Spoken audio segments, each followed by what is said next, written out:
ভয় বোলা বস্তুটা আর শ্রদ্ধা বোলা বস্তুটা হাতে টিনে থাকব লাগিব বুঝলি আমরা ত্যাগ করতে লাগবে ত্যাগ যদি নাই করব তো তোমার মানে কোনো পদ্ধতি আমরা সমাজের যতই ডাঙর সমাজে থাকছো খ্রিস্টিয়ান থাক মুসলিম থাক আরো কিবা থাক মতলব নাই ত্যাগটা হইল মেন বস্তু বাবা জানারা যে কিবা অসুবিধা আছে আরো অকমান আমরা দুঃখের খবর নিব লাগিব আমরা বিপদে আপদে থাকা মানুষকে উদ্ধার করতে পারবো লিব সমাজটাই আজি কারবার করে বেমার আছে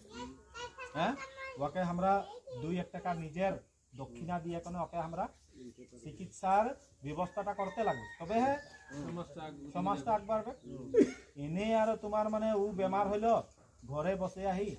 হ্যাঁ ঘরে আর তোমার মানে বেমার হইল আমাক চিন্তা করলে না হবে না ওজন ব্যক্তির কারণে আমরা চিন্তা করতে লাগবে কারণ ওয়াঠিনে কি জানি মেডিকেলের ব্যবস্থা করবার কারণে পয়সাই নেই হয় না তো ও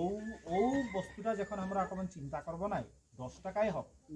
21 টাকাই হোক 50 টাকাই হোক ও দক্ষিণাটা ও যেটা সাহায্য ও গুণটা যখন আমাদের টিনে থাকবে নয় তখন তুই একটা আশীর্বাদ পাবি কাহা পাবি ওজন ব্যক্তিয়ে যখন সুস্থ হয়ে আসবে তখন ও তোদের নামটা ও স্বীকার করবে বুঝতে পারলি মানুষের বেমার হইলে যার বেমার আছে যার যাতে দুঃখ